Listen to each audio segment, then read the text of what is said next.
கானூன், சட்ட திட்டம், கட்டுப்பாடு என்பது ஒரு நிஅமத், அருட்கொடை.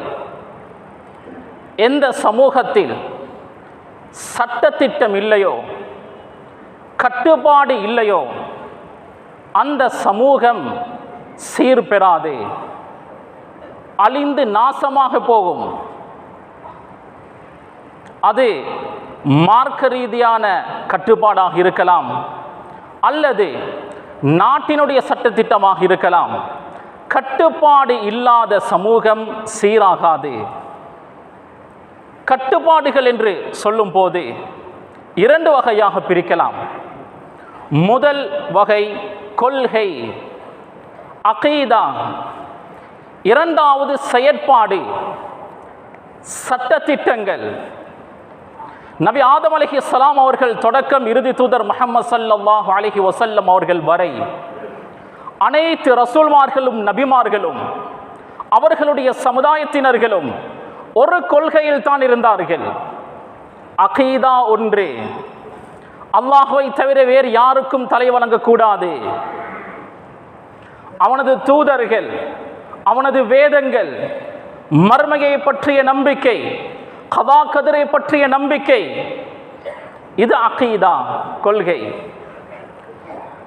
ஆதம் அலைஹிஸ்ஸலாம் அவர்கள் தொடக்கம் இறுதி தூதர் வரை அனைவர்களுடைய கொள்கையும் ஒன்றுதான். ஆனால் சட்டத்திட்டங்கள் வித்தியாசப்பட்ட இருந்திருக்கிறது. ஈசா அலைஹிஸ்ஸலாம் அவர்கள் சொன்னார்கள், மூசா அலைஹிஸ்ஸலாம் அவர்கள் உங்களுக்கு ஹராமாக்கிய எத்தனையோ விடயங்களை நான் ஹலாலாக்க வந்திருக்கிறேன். ஒவ்வொரு சமுதாயத்தினருக்கும் தொழுகை கடமையாக்கப்பட்டிருந்தது. ஆனால் தொழுகையுடைய ரகாத்களில் வித்தியாசம் இருந்தது, நேரங்களில் எண்ணிக்கையில் வித்தியாசம் இருந்தது. கொள்கை ஒன்றாக இருந்தாலும் சட்டத்திட்டங்கள் வேறுபட்டதாகவே இருந்து வருகிறது. ரசூல் ஸல்லல்லாஹு அலைஹி வஸல்லம் அவர்கள் சொன்னார்கள், மஸலி வமஸலுல் அன்பியாஇ மின் கப்லி, எனக்கும் எனக்கு முன்னால் வாழ்ந்த நபிமார்களுக்கும் மத்தியில் உள்ள உதாரணம் என்ன தெரியுமா? ஒரு மனிதர் அழகான பிரமாண்டமான ஒரு மாளிகையை கட்டினார். ஒரே ஒரு கல்லை வைக்காமல் விட்டார். மக்கள் அந்த கட்டிடத்தை பார்த்து பெருமையாக பேசினார்கள். ஆனால் ஒரே ஒரு கல் வைக்கப்படாததால் அதை குறையாக சொன்னார்கள். ஃபஅனல் லபினது வஅன காத்தமுன் நபியீன், நான் தான் அந்த கல், நான் தான் இறுதி தூதர். ரசூல் ஸல்லல்லாஹு அலைஹி வஸல்லம் அவர்கள் சொல்கிறார்கள், அல்லாஹ் என் மூலம் இஸ்லாம் என்ற மார்க்கத்தை பூர்த்தியாக்கிவிட்டான்.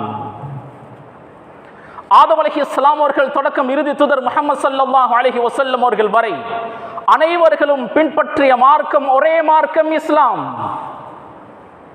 கிபி 632 ஆண்டு ரசூல் ஸல்லல்லாஹு அலைஹி வஸல்லம் அவர்கள் ஹஜ்ஜத்துல் வதாவில் இருக்கும் போது அல்லாஹ் இறுதி வசனத்தை அருளுகிறான், அல்யௌம அக்மல்து லக்கும் தீனக்கும் வ அத்மம்து அலைக்கும் நிஅமதி வ ரதீது லக்குமுல் இஸ்லாம தீனா. இன்றைய நாள் இஸ்லாத்தை உங்களுக்கு மார்க்கமாக நான் பொருந்தி கொண்டு விட்டேன். எல்லா நபிமார்கள் ரசூல்மார்களுடைய மார்க்கமும் இஸ்லாம் தான். இப்ராஹிம் யாக்கூப் அலைஹிஸ்ஸலாம் இருவர்களும் தனது பிள்ளைகளுக்கு வசியத் செய்யும் போது சொல்கிறார்கள், ஃபலா தமூதுன்ன இல்லா வ அன்தும் முஸ்லிமூன், முஸ்லிம்களாகவே தவிர நீங்கள் வஃபாத்தாகிவிட வேண்டாம். மா கான இப்ராஹீம் யஹூதியன் வலா நஸ்ரானியா வலாகின் கான ஹனீஃபம் முஸ்லிமா. இப்ராஹிம் அலைஹிஸ்ஸலாம் அவர்கள் யூதனாகவோ கிறிஸ்தவனாகவோ இருக்கவில்லை, நேர்த்தியான முஸ்லிமாக இருந்தார். மூசா அலைஹிஸ்ஸலாம் அவர்கள் தடியை போடுகிறார்கள். சூனியக்காரர்கள் தடிகளை போட்டு மக்களுடைய கண்களுக்கு பாம்புகளாக காட்டினார்களே, சூனியம் செய்தார்களே. மூசா நபியுடைய தடி உண்மையான பாம்பாக மாறி அந்த பாம்புகளை போன்று மக்களுடைய கண்களுக்கு தென்பட்டதே, அதை விழுங்கியது. சூனியக்காரர்கள் சுஜூதில் விழுந்தார்கள், தௌபா செய்தார்கள், இஸ்லாத்தை ஏற்றுக்கொண்டு துஆ செய்கிறார்கள், வதவஃபனா முஸ்லிமீன், எம்மை முஸ்லிம்களாகவே வஃபாத்தாக்குவாயாக. நூஹ் அலைஹிஸ்ஸலாம் அவர்கள் சொல்கிறார்கள், வ உமிர்து அன் அகூன மினல் முஸ்லிமீன், முஸ்லிம்களில் ஒருவனாக நான் இருக்க வேண்டும் என்று நான் ஏவப்பட்டிருக்கிறேன். பல்கிஸ் ராணி அவர்களுக்கு சுலைமான் அலைஹிஸ்ஸலாம் அவர்களுடைய கடிதம் வருகிறது. அதில் எழுதப்பட்டு இருக்கிறது, இன்னஹு மின் சுலைமான் வ இன்னஹு பிஸ்மில்லாஹிர் ரஹ்மானிர் ரஹீம் அல்லா தஅலு அலைய வஅதூனி முஸ்லிமீன். முஸ்லிம்களாக என்னிடம் வாருங்கள். இவ்வாறு சொல்லிக்கொண்டே போகலாம்.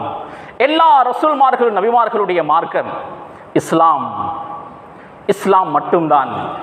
கொள்கை ஒன்றாக இருந்தாலும் சட்ட திட்டங்கள் வேறுபட்டதாக இருந்திருக்கிறது. ரசூல் ஸல்லல்லாஹு அலைஹி வஸல்லம் அவர்களின் மூலம் இஸ்லாம் பூர்த்தியாக்கப்பட்டு விட்டது.